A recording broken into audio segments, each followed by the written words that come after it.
कल वाली क्लास को ही हम कंटिन्यू कर रहे हैं यहाँ से, है ना। कुछ काम दिए थे जिसमें सबसे सामने तो यही लिखा ही हुआ है कि drawing side and Snell's law, डूबता हुआ बच्चा है और कैसे स्नेल्स लॉ वहां पे मददगार है, ये चीज हमें देखनी है।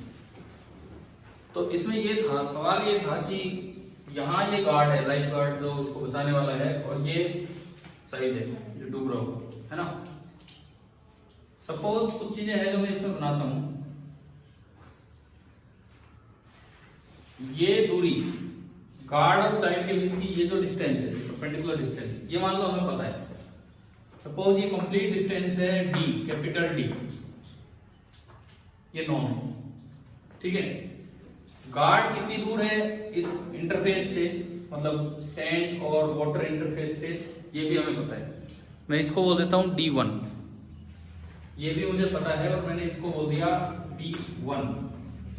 और वो बच्चा कितनी दूर डूब रहा है इंटरफेस से, वो भी मुझे पता है, ये चीज है D2। मतलब आपको यहां तीन चीजें गिवन है, तीन डिस्टेंसेस फिक्स हैं जो हमने अभी लिखी यहां, capital D, D1 and D2।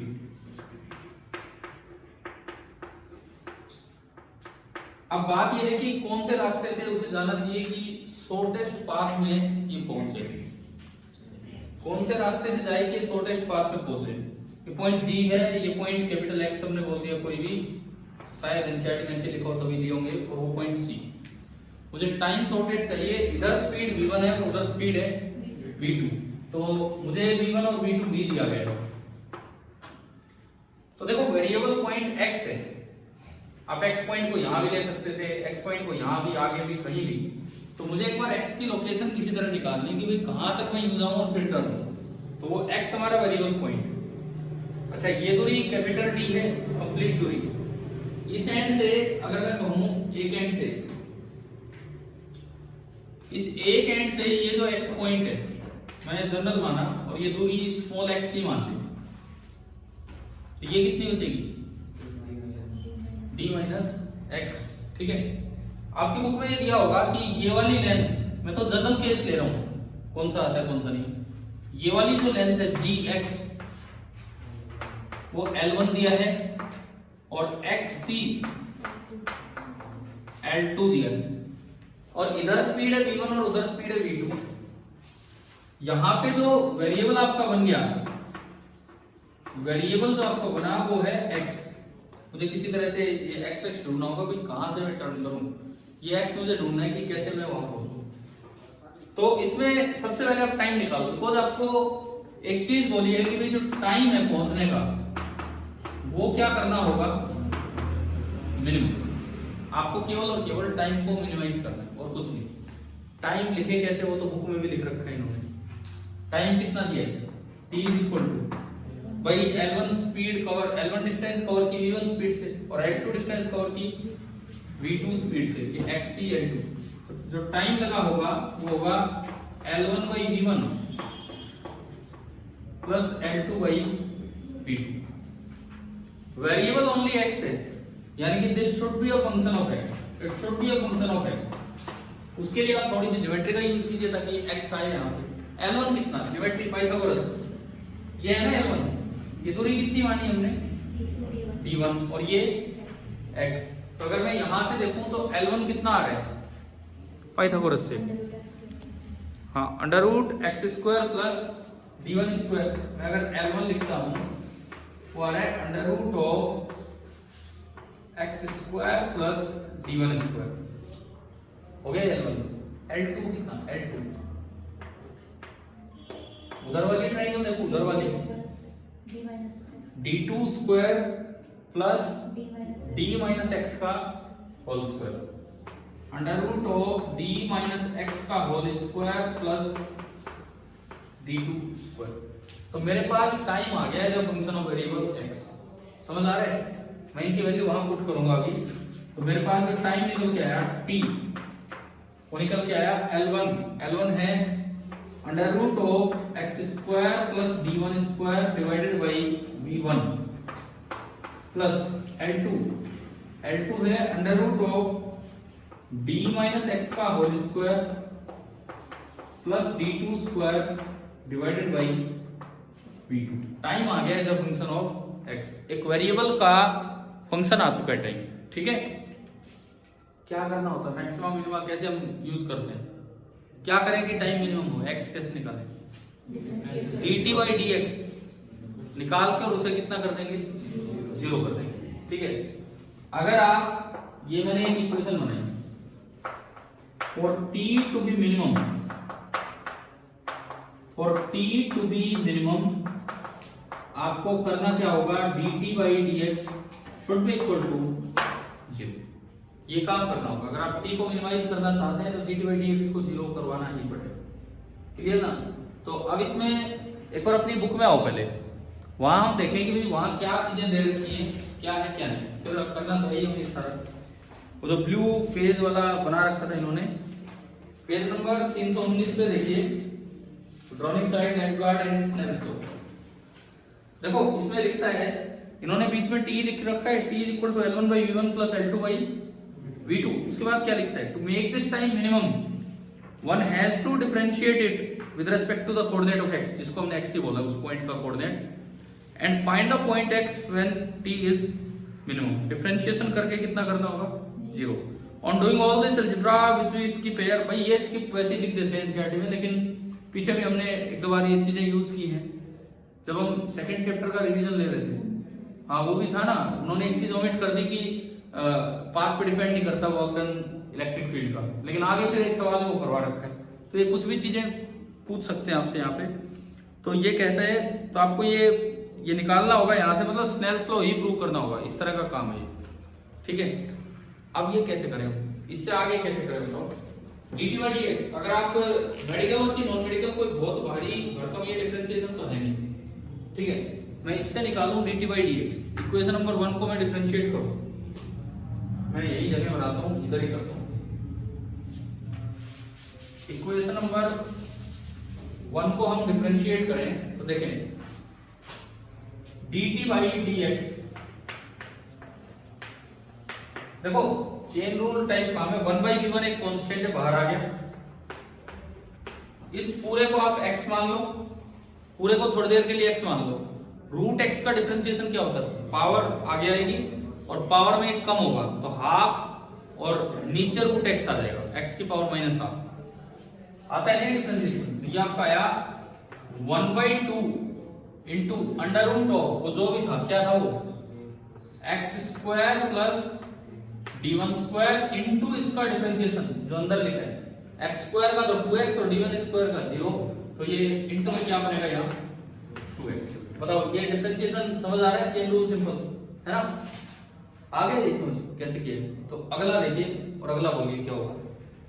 अगला डिफरेंशिएशन बताओ, प्लस 1 बाई v2। ठीक है, थोड़ा सा ये स्विमिंग पूल छोटा करते हैं यहाँ से। हाँ जी बताओ आगे। उसका फिर से वैसे ही 1/2 under root of d minus X का whole square plus d2 square, और आगे बोलो क्या होगा, 2 इंटू d माइनस एक्स, और बताओ या खत्म है, इंटू d माइनस एक्स का दोबारा से होगा, d माइनस एक्स का क्या होगा माइनस 1। ये आपका सिंपली चेन रूल लगता गया और ये डिफरेंशिएशन है, हमें समझ आ गया। ठीक है, अब देखो इसको थोड़ा रीअरेंज करें, तो dt by dx is equal to, ये 2 से 2 कैंसिल और ये भी 2 से 2 कैंसिल हो गया। अब देखो कुछ एंगल की टर्म्स में अगर हम चलें, इस जगह अगर आप इसको नॉर्मल बोलते हो और ये रे नंबर 3 आ रही है, ठीक है, तो इसका ये तो एंगल ऑफ इंसिडेंस होगा अगर हम लाइट रे की तरह बात करें तो, और ये क्या होगा, एंगल ऑफ रिफ्रैक्शन। दिखे होंगे दो एंगल, एक एंगल ऑफ इंसिडेंस, एक एंगल ऑफ रिफ्रैक्शन, नजर आ रहा है सभी को। ठीक है, अब अगर इनको मैं ट्रायंगल के अंदर लेके चलूं तो कहीं ना कहीं से साइन आई और साइन आर आपको दिखेगा। कैसे, ये एक राइट एंगल ट्रायंगल है, देखो ये लाइन और ये लाइन पैरेलल है और ये ट्रांसवर्सल है, तो अगर ये एंगल आई है तो ये भी कितना होगा आई होगा। सिमिलरली ये एंगल आर है तो ये भी कितना होगा r. Alternate interior angle parallel lines के बीच बना दिया, ठीक है। अब देखो इस ट्रायंगल में ये जो ट्रायंगल है ये साइन आई क्या होगा, साइन आई एक्स है, डी नहीं है, एक्स बाई L1। समझ आ रहा है? अगर मैं यहां देखूं इस ट्रायंगल में तो साइन आई क्या बना, एक्स बाई L1, और इस ट्रायंगल में साइन आर क्या होगा, D minus x by L2। अगर आप साइन आर की बात करें तो बनेगा D minus x by L2। ये दो बातें आ गई समझ। अब यहां संभालते हैं इसको, 1 बाई V1, ये तो x है, क्या ये L1 है कि नहीं, वो हमने मिटा दिया, यहां से मिटा दिया। इसी चीज को L1 बोला था, x स्क्वायर d1 स्क्वायर का अंडर रूट। और x बाई L1 को आप क्या लिख सकते हो, x बाई L1 को आप क्या लिख सकते हो, साइन आई, ये L1 रहा, ये x रहा, तो ये बन गया 1 बाई V1 इंटू साइन आई। एक है ये माइनस यहां ले आओ, 1 बाई V2, ऊपर तो बना d माइनस एक्स, ये दूरी, और नीचे जो है ये L2 ही है, वो अभी मिटाया जो यहां से, तो d minus x by L2 इस ट्रायंगल में क्या है, साइन आर, और ये आपका बनेगा ये। बताओ ये मैथमेटिक्स समझ आ रहा है ना, सिंपल अलजेब्रा ही, और कुछ नहीं है। अब for t to be minimum dt by dx कितना करना है, 0, तो हमने dt बाई dx को 0 किया, 1 by V1 into sine i that is equal to 1 by V2 into sine r, और यहां से आ गया sine i by V1 is equal to sine r by V2, और यहां से मेरे पास एक जनरल सा रिजल्ट आ गया जो स्नेल्स लॉ ही है, sine i by sine r is equal to V1 by V2। अगर आप लाइट की बात करें तो 1 बाई V1 को एक साइड उठा लाते हैं, साइन आर को उधर भेज देते हैं। अगर आप लाइट की ही बात करें तो स्नेल्स लॉ ही है, कैसे, आप इसको यूं ही तो लिख सकते हैं, 1 by V1 into sine i is equal to 1 by V2 into, और अगर आप लाइट की बात ही कर रहे हैं तो ऊपर नीचे c से मल्टीप्लाई कर दो, c बाई V1 होता है N1 और c बाई V2 होता है N2। इसका मतलब कभी भी अगर दो मीडियम इन्वॉल्व हो और मिनिमम टाइम की बात की जाए तो हमेशा आप स्नेल्स लॉ को जो पाथ फॉलो कर रहा हो उस पाथ से ये टाइम क्या लगेगा, मिनिमम, सबसे कम। इसे बोलते हैं फर्मेट्स प्रिंसिपल, इसका नाम है, इसे बोलते हैं फर्मेट्स प्रिंसिपल। कि फर्मेट ने ये बताया था कि लाइट हमेशा उस पाथ को फॉलो करके जाती है, ज्यादातर केस में, कुछ एक में नहीं होता, ज्यादातर केस में उस पाथ को फॉलो करके जाती है जहां से जाने में, ना स्नेल्स लॉ नहीं, जहां से जाने में उसे मिनिमम टाइम लगेगा। अगर 3 रास्ते दे रखे, 5 रास्ते दे रखे, तो सबसे मिनिमम वाला जो रास्ता होगा ना, मिनिमम टाइम वाला, उसको फॉलो करेगी, और उसी से स्नेल्स लॉ प्रूव हो जाता है। फर्मेट प्रिंसिपल से ही स्नेल्स लॉ प्रूव हो जाता है। तो इसको इसने इस किताब में बहुत अच्छी सी चीज आपको यहाँ सिखा रखी है। अब देखो इसके लास्ट में जो लाइन है वो देखिए, in the case of light, ये पहले इनका आ गया sine i by sine r is equal to V1 by V2। उसके बाद देखो, in the case of light V1 by V2, the ratio of velocity of light in vacuum, the ratio of velocity of light in vacuum to that in the medium is the refractive index n of the medium. In short, whether it is a wave or a particle or a human being, whenever two mediums नहीं होता, media होता है, whenever two media and two velocities are involved, जब भी कभी दो medium होंगे और दो वेलोसिटी इन्वॉल्व होंगी, one must follow Snell's law if one wants to take the shortest time। ये कोई लाइट की ही बात नहीं है, और ये जो यहाँ लिखा है, ये जो आखिरी लाइनें हैं, इसको बोल देते हैं फर्मेट्स प्रिंसिपल। आप अपनी बुक में नोट कर सकते हैं, FERMAT, फर्मेट्स प्रिंसिपल बोला जाता है। जो अंतिम पंक्तियां इसके अंदर लिखी गई है,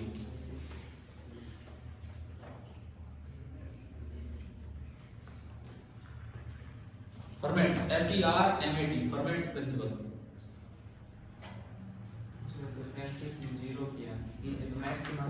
नहीं तो यार ये तो मैथ्स बड़ी आसानी से आपको सिखाता है, आप हमेशा चेक कर सकते हैं कि मैक्सिमम है मिनिमम कैसे, तो वो आप कर लो, करोगे तो अपने आप वो उसी के अकॉर्डिंग आएगा। ठीक है, फिजिक्स फिजिक्स में कभी भी किसी सवाल में पूछा जाए कि भाई टाइम मिनिमम निकालो, तो भी यही तरीका है, पूछता टाइम मैक्सिमम तो भी यही तरीका, बिकॉज वो नॉनसेंस तरीके से क्वेश्चन नहीं पूछते हैं, या तो टाइम मिनिमम ही होना होगा या वो टाइम मैक्सिमम, जो होना होता है वही वो पूछते हैं, जो होना होता है वही वो पूछते हैं ना। तो इसीलिए हम डबल डिफरेंशिएशन पे जाते भी नहीं, आप जाके चेक कर सकते हो कि हाँ भाई ये है ऐसे, ठीक है। चलो मैं आगे बढ़ू। ये एटमॉस्फेयर वाला आपने पढ़ लिया होगा, तो मैंने कल पढ़ने के लिए बोला था, समझ आ गया वो। इस वजह से दिन का समय डे टाइम कितना बढ़ जाता है, 4 मिनट, 2 मिनट सुबह 2 मिनट शाम को। सुबह सन हॉरिजन से ऊपर आने से पहले ही 2 मिनट पहले वो नजर आने लग जाता है, और जब वो हॉरिजन से नीचे भी जा चुका होता है तब भी 2 मिनट तक वो नजर आता रहता है। तो जितना दिन का टाइम होना चाहिए था उससे भी 4 मिनट ज्यादा यहाँ दिन निकला गया, ठीक है।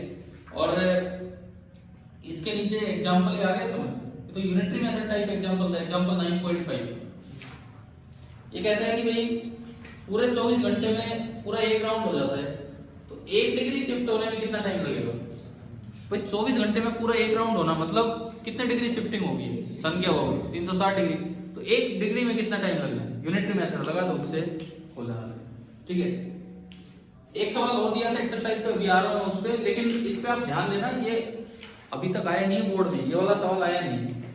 ये कैसे आ सकता है, यूं पार्टिकल्स के लिए नहीं लाइट के लिए आ जाए, हमने तो कल लाइट ही ली थी ना सॉरी, ये तो गार्ड और लाइट लिया था। लाइट के लिए आ जाए कि 3 में से कौन सा रास्ता है, कैसे, या यूं आ जाए कि यहाँ से आप स्नेल्स लॉ प्रूव कीजिए, तो बिल्कुल आ सकता है, क्योंकि आपकी किताब में दे भी रखा है कि भाई कैसे होता है। समझ आ गया होगा है ना। बुक में बस इतना लिख के छोड़ दिया कि अब एक सिंपल अलजेब्रा लगा के आप कर लो, वो आपको करना आना चाहिए कि हमने क्या किया, ठीक है। नोट कर देना अगर नहीं हो तो आपके पास काम। मैं बीच में एक बार थोड़ा ऑप्टिक्स हट के एक क्वेश्चन यहाँ बताता हूँ, जो कभी काइनेमेटिक्स में आपने किया होगा, फिर मैं आगे बढ़ता हूँ। ये जो चीज अभी पढ़ी थी स्नेल्स लॉ वाली बात कैसे यूज हो जाती है काइनेमेटिक्स में, ये बताता हूँ। मिटा दूं, ये हो गया ना।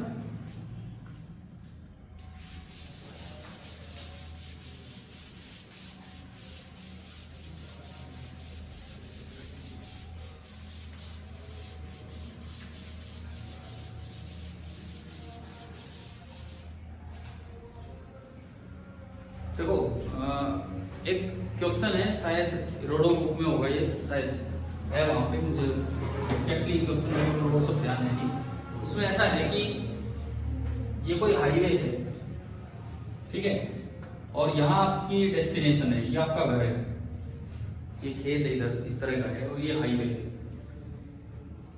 हाईवे पे कोई गाड़ी चल रही है विद सम स्पीड v1, लेकिन अगर आप गाड़ी को यहाँ स्पीड v दी, अगर आप गाड़ी को यहाँ खेत में उतार देते हैं तो उसकी स्पीड ईटा टाइम्स कम हो जाती है, स्पीड हो जाती है v बाई ईटा, ठीक है।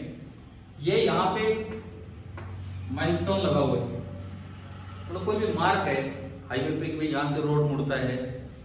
अब खेत में तो आप स्कॉर्पियो कभी भी लेके जा सकते हो, कोई दिक्कत थोड़ी है ना। हाँ उसमें क्या प्रॉब्लम है, कहीं से भी उतार दो, जरूरी है मैं बिल्कुल घर दिखेगा वहीं से ही करूंगा, मुझे तो साइड से भी नजर आ रहा है वहां भी उतार सकते हैं। तो सवाल वही था कि मिनिमम टाइम में आप अपने घर पहुंच जाओ, तो उसके लिए आपको अपनी गाड़ी इस डेस्टिनेशन से कितनी पहले उतारनी चाहिए। अगर ये डिस्टेंस आपको दे रखा है कैपिटल डी, सवाल आ गया समझ कि आप यहां हो, अभी कहीं भी हो, ये दूरी मान लो स्मॉल डी है, और आपको यहां पहुंचना है कैपिटल डी इधर, यहां आपकी स्पीड v है और इधर मिट्टी में आपकी स्पीड है v by eta. Straight path से आपको जाना है, तो एक तरीका भी यह है यहीं से दिखते ही घर उतार दी गाड़ी इधर, तो फिर तो टाइम ज्यादा लग जाएगा क्योंकि बहुत ज्यादा डिस्टेंस आप खेत में ही कवर कर रहे हैं। एक तरीका ये भी है पूरा रोड पे चलो, अगर यहाँ रोड बना होता तो हम यूं ही आते, लेकिन यहाँ रोड नहीं होना है, ये पूरा खेत ही है, सिंपल मिट्टी, तो इसमें भी ज्यादा टाइम लग जाएगा, कारण कि इसमें आपने डिस्टेंस बहुत ज्यादा कवर कर दी, पहले तो यूं पूरे गए फिर यूं, तो इसका मतलब कोई बीच बिचाव का रास्ता होना चाहिए यहाँ पे।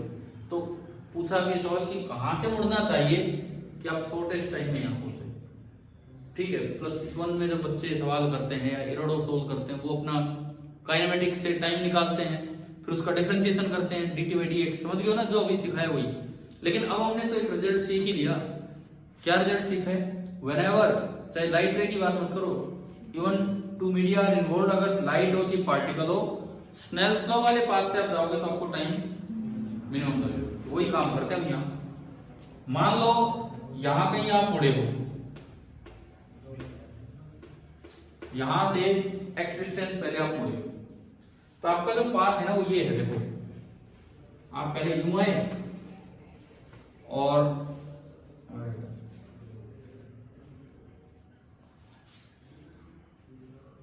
आप पहले यूं आए और उसके बाद आप, मैं वहां देख रहा हूं, ये यहां पे आप, ठीक है, ये आपका रास्ता है। आपको केवल एक्स निकालना है, तो बड़ा आसान काम है। अगर आपको टी मिनिमम चाहिए तो केवल और केवल स्नेल्स लॉ लगा दो। जो इतना आसान काम, आप यहाँ नॉर्मल बनाओ भाई, इधर अलग मीडियम है, इधर अलग मीडियम है, आपने नॉर्मल बनाया। ये आपकी इंसिडेंट रे, ये एंगल ऑफ इंसिडेंस दिख रहा है हमें कितना है 90, और ये एंगल ऑफ रिफ्रैक्शन।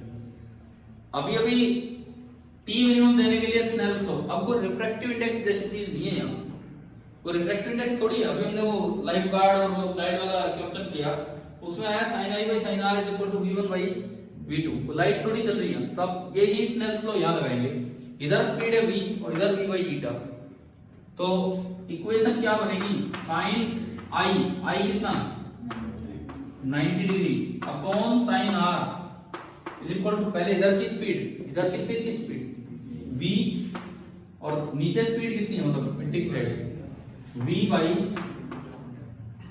ईटा। ये ईटा ग्रेटर देन 1 है तभी तो स्पीड कम होगी, नहीं तो मिट्टी में तेज हो जाएगी स्पीड। कोई मिट्टी में तो रोड से कम ही होगी गाड़ी की स्पीड, तो eta is greater than 1, v by 2 हो सकता है, v by 3, कुछ भी ईटा 2 3 4 ऐसे। अब देखो यहां से 1 अपॉन sin r, ये ईटा आ गया, तो sin r कितना आ गया 1 बाई ईटा। sin r को ट्रायंगल के अंदर दे दो, अगर ये एंगल r है तो ये भी r ही होगा, और sin r कितना इस ट्रायंगल से perpendicular x upon hypotenuse under root d square plus x square. समझ आया? या फिर आप क्या करो, पहले tan r ही निकालो, उससे फिर डायरेक्ट x आएगा। पर sin r आ गया तो tan r भी लिख सकते हो, समझ रहे हो ना? sin r आने का मतलब है कि आपको टेंजेंट ऑफ r मिल गया।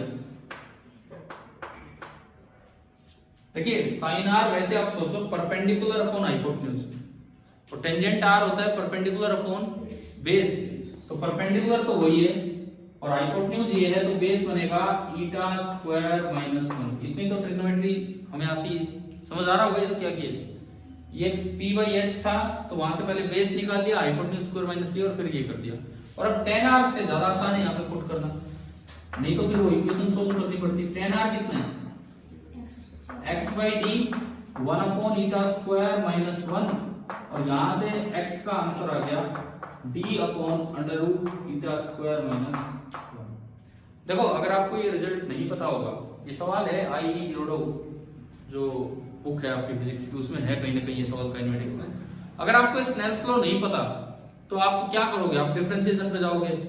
आधे बच्चे डिफरेंशिएशन सही करते हैं, आधे गलत करते हैं, आधे वैसे घबरा जाते हैं, इतना बड़ा काम चल रहा है इसमें। तो स्नेल्स लॉ आते तो डायरेक्ट ये सॉल्व हो रहा है। समझ आ गई कि ठीक है? चले हम आगे बढ़े। ये सवाल 12th में नहीं पूछा जाएगा आपसे, लेकिन किसी एग्जाम में तो आ ही सकता है, तो आपके दिमाग में होना चाहिए कि स्नेल्स लॉ कैसे यूज हो रहा है।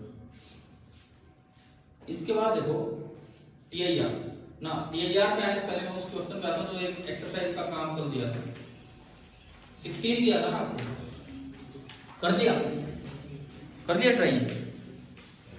देखो यार आप लोगों को याद ही यहाँ क्या आता है कि भाई दिया था, वो भी मैं ही नंबर बताऊं तो भी याद आता है। हाँ जी अश्विनी क्या है, 16 हो गया।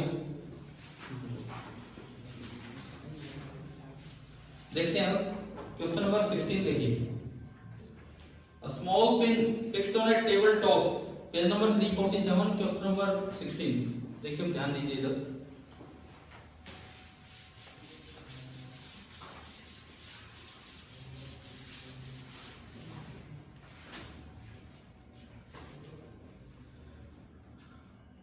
A small pin fixed on a table top is viewed from above from a distance of 50 centimeters.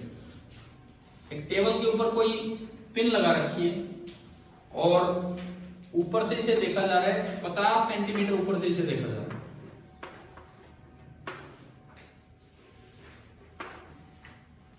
यहां है, ये है ऑब्जेक्ट, ये आपको दिया है। By what distance would the pin appear to be raised if it is viewed from the same point through a 15 centimeter thick glass slab head parallel to the table। आपने बीच में ग्लास स्लैब रख दी, तो बिल्कुल मैं यही रख देता हूं एक बार, और इस ग्लास स्लैब की थिकनेस है कितनी, 15 सेंटीमीटर। तो कह रहा है अब अगर आप ऊपर से ही इस पे नजर डाल रहे हो, आप यहीं से देख रहे हो, तो कुछ रेड दिखेगी, कुछ उठी हुई दिखेगी, फिर आप अखबार के ऊपर ही कोई ग्लास स्लैब रख दो, वो जो वर्ड्स होते हैं वो थोड़ा उठे हुए दिखते हैं अगर आप उसमें देखते हो। तो इन्होंने पूछा है कि ये पेन कितना रेज मिलेगी, ये पूछे, बस ये है सवाल। तो कैसे कैसे होगा, कल मैं किया था ना एक नॉर्मल एप्लीकेशन जो उन्होंने दी थी वो। तो देखो असल में पिन नहीं, इसका बेस शिफ्ट होगा, जो कल बाल्टी पानी की भरी हुई बाल्टी वाला काम था वही, इसका बेस शिफ्ट होगा और पिन और बेस के बीच में डिफरेंस सही नहीं, तो पिन उसके साथ ही चिपकी हुई हमें नजर आएगी, ठीक है। और इसकी बेस की कितनी शिफ्टिंग होगी, कल देखा था हमने बेस क्यों शिफ्ट होगा, एक रे आपने ये ली सीधी आई और एक रे नियरली नॉर्मल इंसिडेंट, तो वो थोड़ा सा यूं जाएगी, और जब ये पीछे देखोगे तो यहां आएगा, यानी कि ये जो इसका बेस है ये यहां पे मिलेगा और जो पिन है वो फिर इसके साथ अटैच मिलेगा। समझ आ रहा है, क्लियर। ये है आपकी शिफ्टिंग जो हमें निकालनी, ये है शिफ्टिंग जो हमें निकालनी है। मुझे इस दूरी से कोई मतलब नहीं होता, ये हवा में है इससे कोई मतलब नहीं होता, मुझे खाली ये शिफ्टिंग देखनी। ये थी रियल डेप्थ जिसको हमने कल डी से रिप्रेजेंट किया था, या पता नहीं एच से किया होगा, बात एक ही है ना। ये तो है रियल डेप्थ और ये क्या है अपरेंट डेप्थ। रे इधर से आ रही है, ग्लास स्लैब का रिफ्रैक्टिव इंडेक्स मान लो 3/2 दिया है तो, और नहीं दिया है तो, और एयर का कितना 1। रे इधर से इधर आई, शिफ्टिंग यहां हुई है, तो सबसे पहले तो हम एन रिलेटिव निकालें, कल फॉर्मूले इसी में आए होंगे, एन आई अपॉन एन आर। आपने एन रिलेटिव निकाला, एन आई अपॉन एन आर, एन आई कितना 3/2 और एन आर है 1 बाहर का, ठीक है। तो एन रिलेटिव आ गया 3/2। अब जो ये जो डेप्थ है डी डैश, मैं इसे अगर डी डैश बोल दूं तो D dash that will be equal to D upon N relative. D मतलब ये टोटल डेप्थ 15 सेंटीमीटर, मुझे इससे मतलब ये एक है, अभी आऊंगा मैं उस चीज पे। 15 सेंटीमीटर अपॉन 3/2, ये आ गया कितना, मतलब फर्क एक ही हुआ है, जो ग्लास स्लैब 15 सेंटीमीटर की थी वो आपको कितने की दिखेगी 10 की। अब ये तो 15 के अलावा और कितनी डिस्टेंस बच गई, 35 बच गई ना। 35 तो वो एज इट इज नजर आनी है, और जो 15 वाली दूरी थी वो 10 नजर, तो कितना गैप नजर आएगा टोटल 45। शिफ्ट कितना हुआ, शिफ्ट 5। समझ आ गया। तो जो शिफ्टिंग होती है, shifting that is equal to D minus D dash, क्योंकि खाली इसी में शिफ्टिंग होती है और ऊपर नीचे कुछ नहीं, तो ये आपका आ जाएगा 5 सेंटीमीटर। कई बार बच्चे यार गलती क्या करते हैं, रियल डेप्थ ले जाते हैं 50, रियल डेप्थ तो है ही 50, उसमें तो कोई दिक्कत ही नहीं है, फिर अपरेंट डेप्थ में ये फॉर्मूला लगा के गड़बड़ कर देते हैं सारा। अरे ये तो शिफ्ट ही नहीं होना, ये तो कुछ चेंज ही नहीं होना, ये यहाँ पे बस एक बार रे में कुछ चेंज आएगा। क्या ये समझ आ गया। अब इसमें एक और भी पार्ट आगे पूछा है, does the answer depend on the location of the slab. बताओ भाई, ये तो मैंने बिल्कुल यहाँ रख दिया, मैं इसको बीच में रखूं या आपकी आंख के पास रखूं, क्या आंसर उस पर डिपेंड करेगा, क्योंकि एयर वाली दूरी का तो कोई शिफ्टिंग होना ही नहीं है, होनी नहीं है बिल्कुल भी, ये तो केवल ग्लास स्लैब की शिफ्टिंग है, तो आप कहीं रखें उससे ये चीज इंडिपेंडेंट है। आप इसको बीच में रख दो, एक्स लेंथ ऊपर रहेगी, वाई लेंथ नीचे रहेगी, और बीच में 15, तो एक्स प्लस वाई तो फिक्स है ना 35, वो तो 35 ही दिखेगी, और जो 15 दिखनी थी वो कितनी दिखेगी 10, तो 35 प्लस 10 45 पे नजर आएगा, तो शिफ्ट 5 का ही। क्या ये सवाल क्लियर है। अब मैं एक और इसी से रिलेट करके पूछता हूं आपसे, कोई डाउट हो तो इसमें पूछ लो भाई किसी को भी, ठीक है। देखिए अब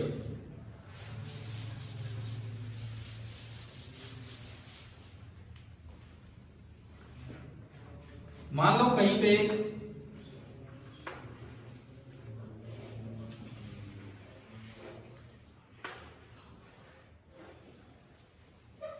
चलो दो ही रख देते हैं, तीन की क्या जरूरत है, दो स्लैब रख दी हमने एक के ऊपर एक इस तरह से। इसकी थिकनेस है T1 और इसकी थिकनेस है T2। इसका रिफ्रैक्टिव इंडेक्स N1 और इसका रिफ्रैक्टिव इंडेक्स N2। ठीक है, ये पॉइंट है, यहां पिन है, मतलब पिन के ऊपर ये रखे हैं लगा लो। आप ऊपर से देख रहे हैं ये पूरी डिस्टेंस दी है कैपिटल डी, जो उसमें 50 सेंटीमीटर थी उस क्वेश्चन में।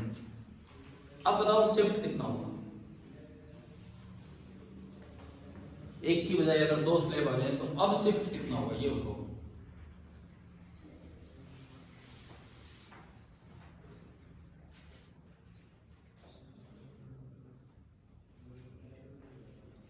कीजिए एक बार ट्राई कीजिए कि अब शिफ्टिंग कितनी होगी अगर एक की बजाय दो स्लैब रखे, वही सवाल आ जाए। उससे कोई फर्क ही नहीं पड़ता, कुछ भी फर्क नहीं पड़ता, जो मानना चाहो वो मानना।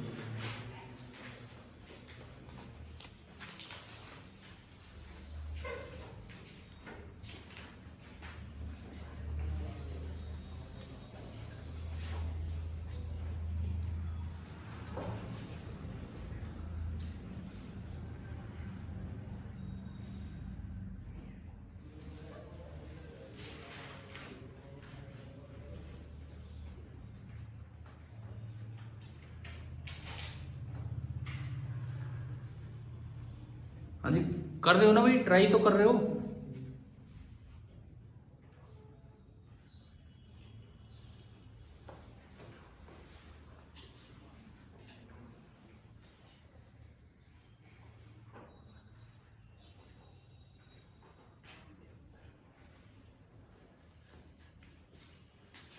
चलिए मैं समझाता हूं, देखिए पहले की वजह से बताओ कितनी शिफ्टिंग नजर आएगी। गलत, आपने क्या बोला देखते कि T1 की वजह से जो शिफ्टिंग होगी वो होगी T1 into 1 minus 1 upon N1, बिल्कुल गलत है। देखते हैं हम कितनी होगी, यहां देखते हैं। अगर आप यही सोच रहे हो तो गलत है। इधर देखिए, ये रे यहां से स्टार्ट हुई, देखो एक रे तो आप ले ले बिल्कुल सीधी, ठीक है। दूसरी रे यहां से यूं गई, सपोज अब इनका कहना था N1 ज्यादा है कि N2, कुछ भी आप मान लो, लेट या अपनी तरफ से मान के चल रहे हो N1 is greater than N2। तो जब ये रे यहां बेंड होगी, किधर बेंड होगी, towards the normal, away from the normal, away N1 से N2, डेंसर टू रेयर, किधर बेंड होगी, अवे फ्रॉम द नॉर्मल। तो देखो इसको समझना, अभी ये रे कुछ बाहर की तरफ जाएगी, आंख छोटी पड़ेगी,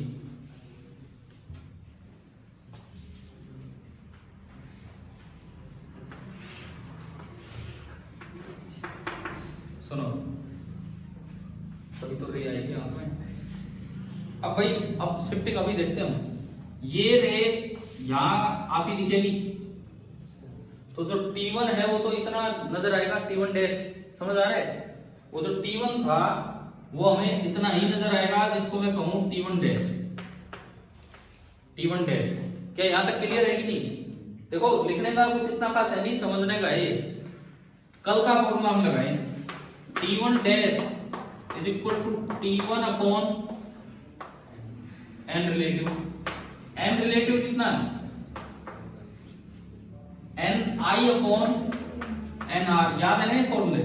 Ni कितना, इस रे को देखो यहां से Ni कितना N1 और Nr कितना N2।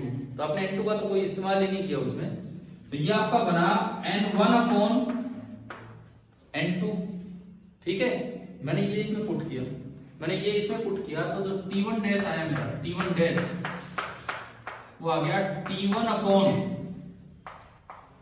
N1 बाई N2, यानी कि N2 into T1 upon N1, N2 into T1 upon N1।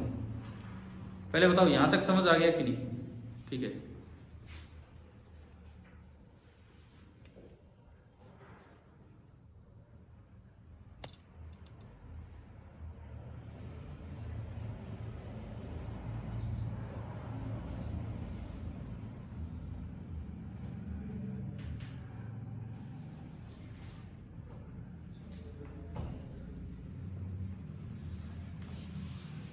चलो आप देखो, इनका तो बीच में गया, अच्छा वाला काम चल रहा था, बीच में डिस्कनेक्ट हो गया। ठीक है, हम अपनी क्लास यहाँ वाली कंटिन्यू करते हैं। यहाँ तक समझ आया? ठीक है, अब इसके बाद देखो, ये तो आया T1 डैश, तो आपको समझ आ गया कहाँ क्या गलती करते हैं, डायरेक्ट रटा रटाया फॉर्मूला उससे नहीं बनने वाली थी बात। ये आपका आया T1 डैश। अब एक बार फिर से शिफ्टिंग होगी, यहां तो श्योर है कि एयर में जानी किधर बेंड होगी ना भाई ना, अरे एयर यहां से एयर में जा रही तो किधर बेंड होगी, अवे फ्रॉम द नॉर्मल, तो यहां से और भी उधर गई। समझ आ रहा है? अब देखो ये यहां नजर आएगी। ठीक है, एक्चुअल डेप्थ कितनी है, एक्चुअल डेप्थ है ये कितना है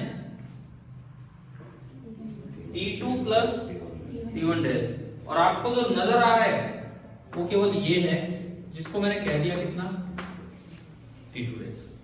समझ आया? जो इस रिफ्रैक्शन के लिए है, मैं इस रिफ्रैक्शन की बात कर रहा हूं, ये रे यूं आ रही थी यहां से, तो जो एक्चुअल डेप्थ है वो तो है T2 प्लस T1 डैश, और आपको जो दिखेगी वो कितनी दिखेगी T2 डैश। समझ आ रहा है? तो मैं फिर से अगर बात करूं, इस जगह Ni है N2 और इस जगह Nr है 1, N इंसिडेंस N2 और Nr कितना है 1। समझ आ रहा है? N रिलेटिव कितना होगा, N रिलेटिव बोलो, Ni अपॉन Nr, तो N रिलेटिव कितना हो गया N2। अब हमने पढ़ा है कि total depth means apparent depth is equal to real depth upon N relative. इस वाली रे के लिए अपेरेंट डेप्थ कितनी है T2 डैश, और रियल डेप्थ कितनी है T2 प्लस T1 डैश। तो मैं लगा दूं फॉर्मूला यहां पे अगर समझ आ रहा हो, apparent depth T2 dash is equal to real depth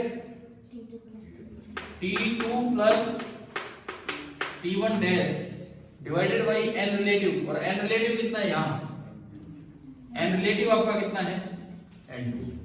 clear ना? मैं T1 डैश की वैल्यू पुट कर रहा हूं, T1 डैश की वैल्यू मैंने पुट की जो अभी आई थी, T2 प्लस T1 डैश है N2 by N1 into T1 divided by N1। आया समझ? T divided by N2, sorry आपने अलग अलग देखा, तो T2 डैश कितना आया, अलग अलग डिवाइड कर दो, T2 by N2 plus T1 by N1। क्या ये आ गया समझ? क्लियर है? और T2 डैश किसकी जगह आया है, T2 डैश फाइनल रे है, मतलब असल में जो टोटल लेंथ थी T1 प्लस T2 वो आपको नजर केवल कितनी आनी T2 डैश। ये जो पिन यहां लगी थी वो यहां दिखेगी, ऊपर वाला एयर डिस्टेंस से तो कोई फर्क ही नहीं पड़ना।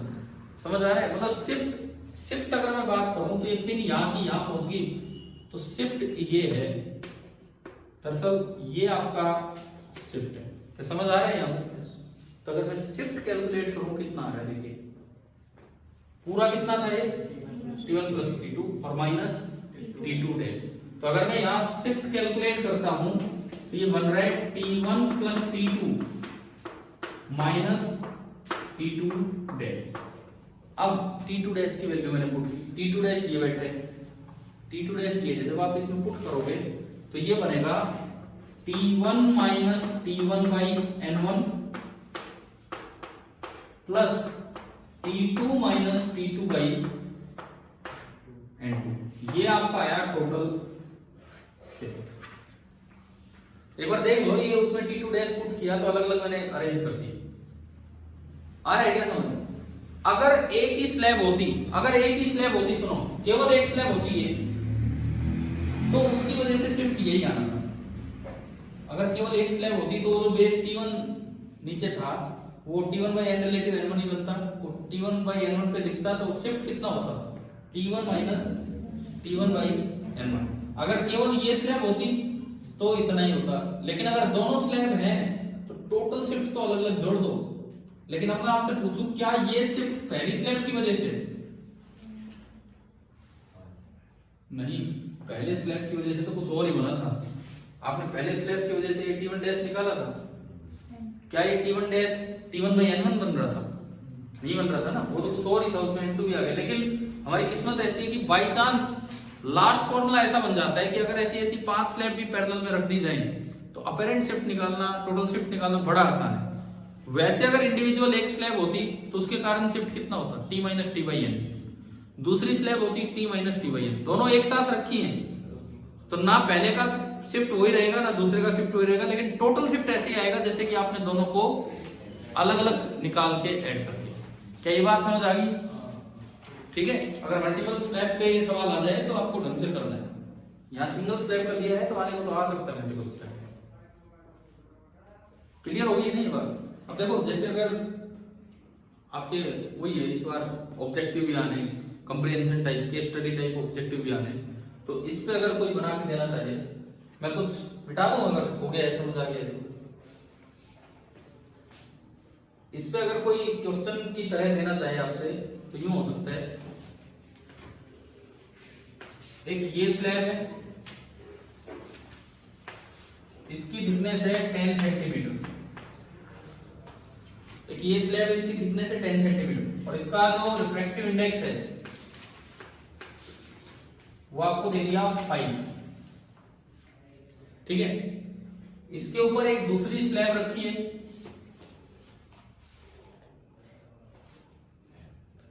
उसकी थिकनेस है 8 सेंटीमीटर, 8 सेंटीमीटर और इसका रिफ्रैक्टिव इंडेक्स है 2, इसका रिफ्रैक्टिव इंडेक्स है 2। मैं तो इसी पे एक सवाल बना के आपसे पूछने वाला हूं। यहां एक पिन लगा रखी है, ऊपर कहीं भी ऑब्जर्वर है, 10 और 8 18, ऑब्जर्वर इससे 12 सेंटीमीटर ऊपर है। लो भाई एक सिचुएशन बन गई आपकी, 18 और 12 30 सेंटीमीटर दूर ऑब्जर्वर है, ये 10 पे 8 पे और ये 12 पे, तो टोटल 30 सेंटीमीटर दूर ये आपका ये बना। ठीक है, अब इसमें पहला पार्ट टोटल अपेरेंट डेप्थ क्या होगी पिन की, अगर वो देखता है तो। चलो मैं अलग अलग पूछता हूं, first part shift due to n equal to 5। पहली चीज आप ये निकालिए, देखो मैं आपको एक दो बातें बता रहा हूं, इधर ध्यान दीजिए।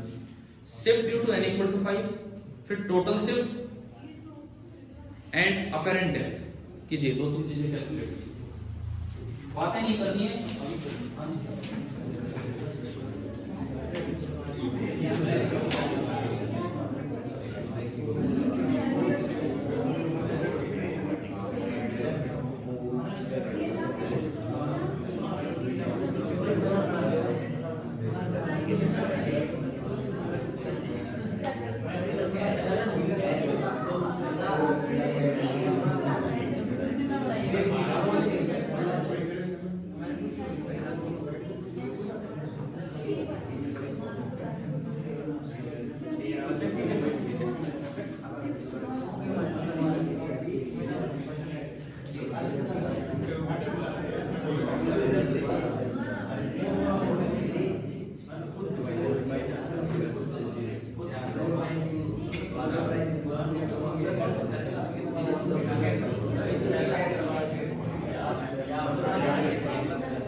चले भाई, काफी टाइम लग गया आपको ये कैलकुलेट करने में, शायद कुछ कैलकुलेट हो। सबसे पहली चीज कि केवल नीचे वाली स्लैब के कारण शिफ्टिंग कितनी है।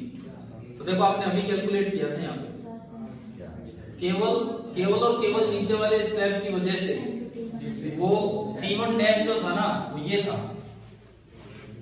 T1 डैश जो था वो ये था। शिफ्टिंग पे मैं अभी आऊंगा।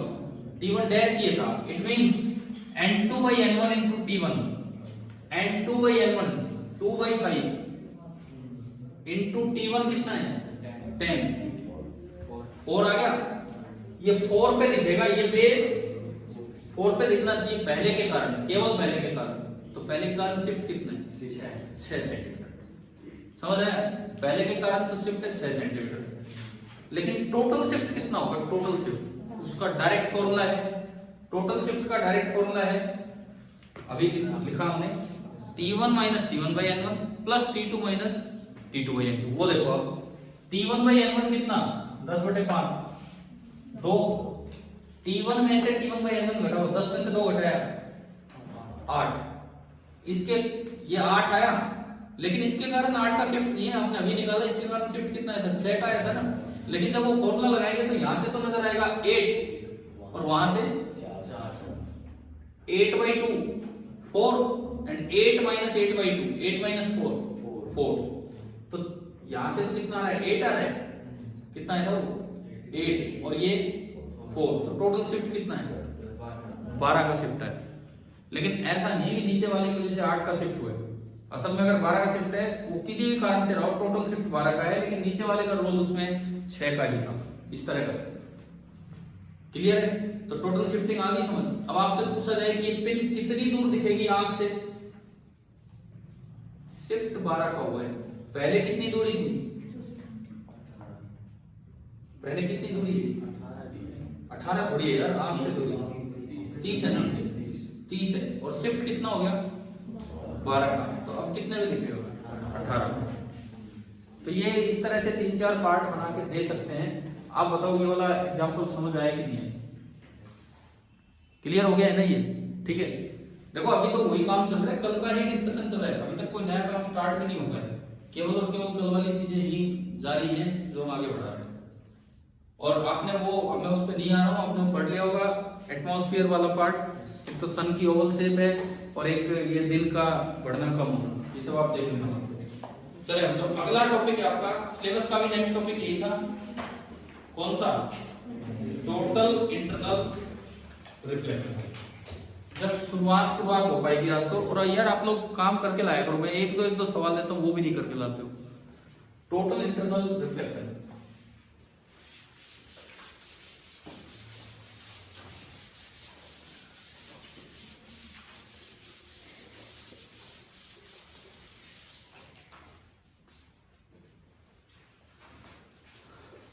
इस बच्चे को तो हटाएं यहां से।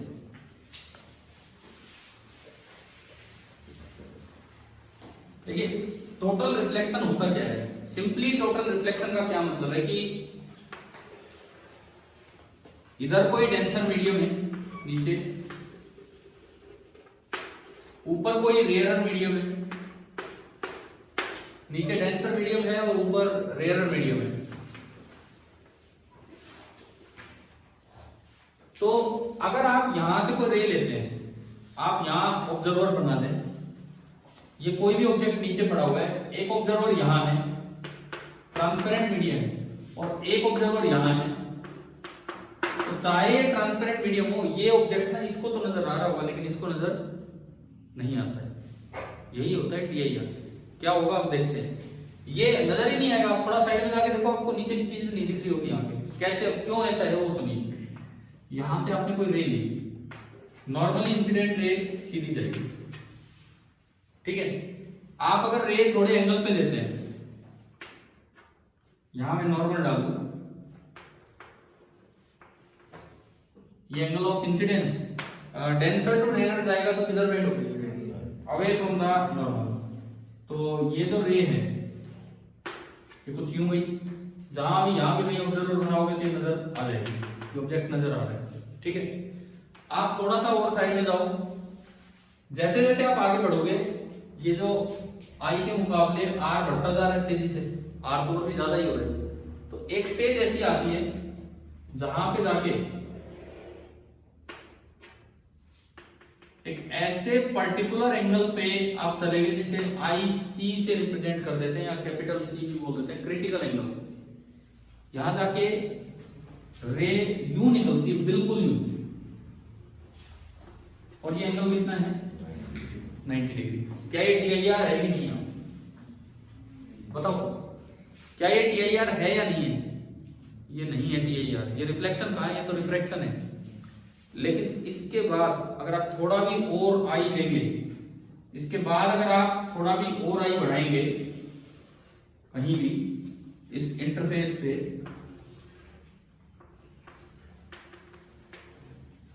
आप थोड़ा भी और आई बढ़ाएंगे, this is I greater than I C, तो यहां रिफ्रैक्शन नहीं होता है, बल्कि वो रे अंदर ही रह जाती है following the law of reflection, और ये आर बराबर हो जाता है इसके आई के।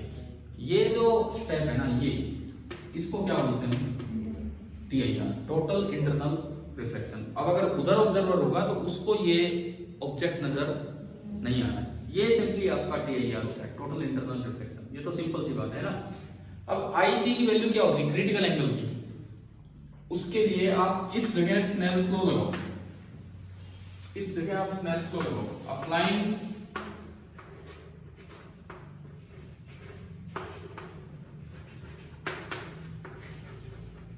स्नेल्स लॉ एट ए। इधर का रिफ्रैक्टिव इंडेक्स, ये डेंसर को मैं एन डेंसर से रिप्रेजेंट कर रहा हूं और रेयरर को एन रेयरर, ताकि एन आई एन आर का चक्कर ही ना रहे।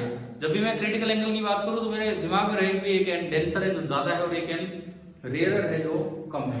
तो रिफ्रैक्टिव इंडेक्स इधर N denser into sine of इधर वाला angle i c, refractive index उधर एन रेयरर, बताओ उधर एंगल कितना है 90 डिग्री, ये ठीक है, साइन 91 हो गया। तो यहां से मेरे पास एक फॉर्मूला आ गया कि sine I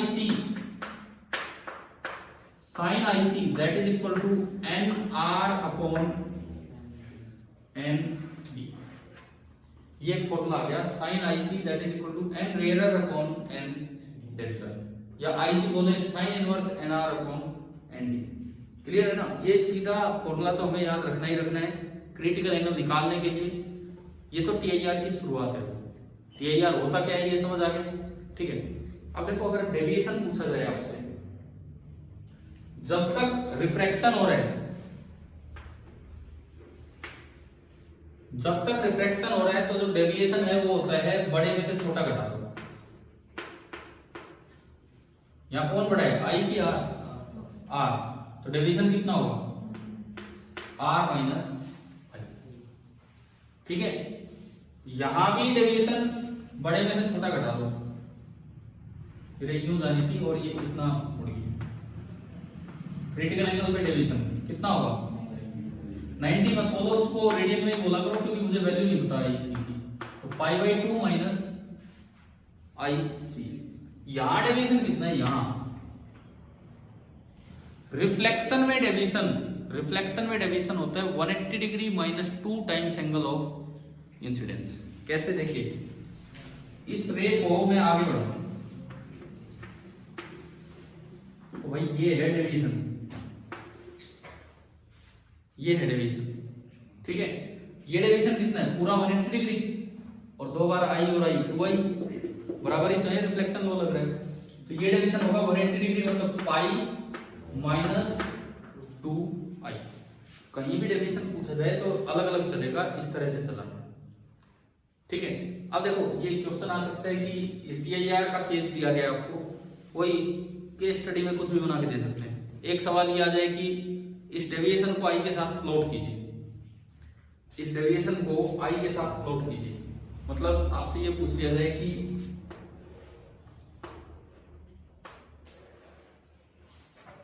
with I with angle of incidence ये एंगल ऑफ डेविएशन कैसे चेंज होगा। मैं थोड़ी शुरुआत करवाता हूँ, बाकी आपका होमवर्क होगा। आज की क्लास यही फिनिश होने वाली है, आपका होमवर्क होगा। देखिए थोड़ी शुरुआत में करवा रहा हूँ। I0 है यहाँ, तो डेविएशन कितना है, इसलिए में तो कोई फर्क पड़ा ही नहीं, यानी कि I0 पे जो डेविएशन होगा वो 0 होगा, I0 पे डेविएशन होगा 0, ठीक है। जब I आपका IC है, जब I आपका IC है तो डेविएशन कितना है, π/2 माइनस IC, ये मैंने यहां लिखा, और ये है π/2 माइनस IC, ठीक है। एक पॉइंट मैंने आपको ये बता दिया, जब IC से जरा सा ज्यादा आप एंगल लोगे, IC से जरा सा ज्यादा, यहीं पे मैं इसी के बगल में बनाता हूं, IC से जरा सा ज्यादा मतलब लगभग IC लेकिन थोड़ा सा ज्यादा, तो अब तो क्या होगा, रिफ्रैक्शन की रिफ्लेक्शन,